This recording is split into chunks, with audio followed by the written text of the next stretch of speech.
So today I will be presenting my work on the room level window tracking through occupancy inference.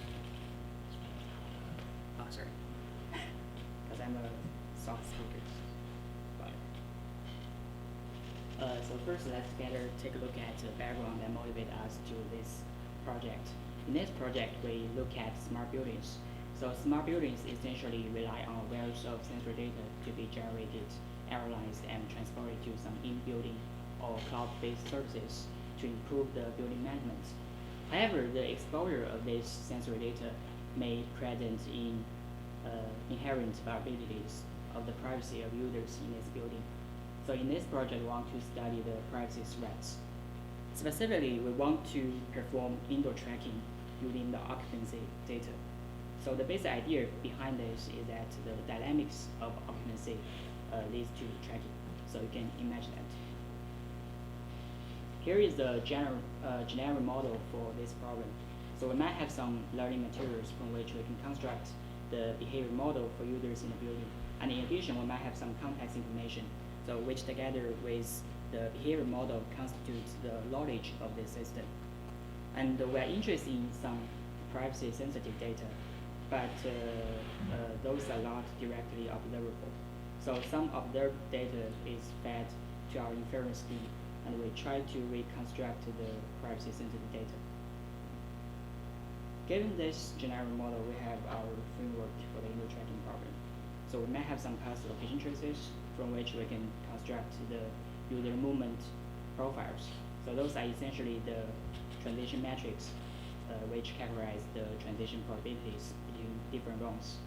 And in addition, we might have some context information, such as the floor plan, the office assignment information. So those are basically the knowledge of this system. And what we are interested in this problem is the indoor locations of different users over a certain period of time.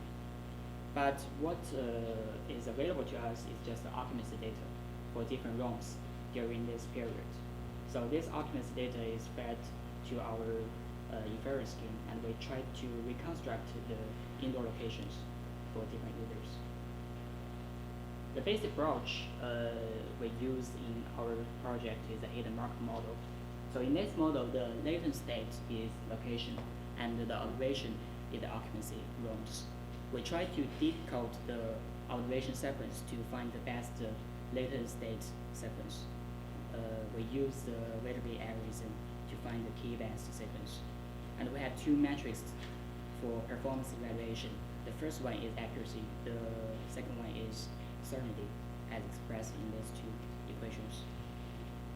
We run some experiments on this benchmark dataset. So on the left is the floor plan used in their experiments.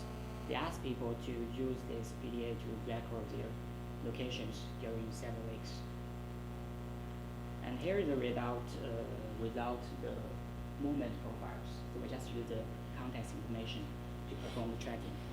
We see very low certainty in the results, even with just two users. And with the movement profiles, we can achieve accuracy of roughly 97% in the case of two users. So with 6 users, the accuracy goes down to 87%. And we have the comparison between accuracy in the presence of different numbers of users. We can see a decrease in the tracking accuracy as the number of users goes up. So with more users in the building, the privacy is better preserved. And I think this brings me to the end of my presentation. Thank you very much for your attention.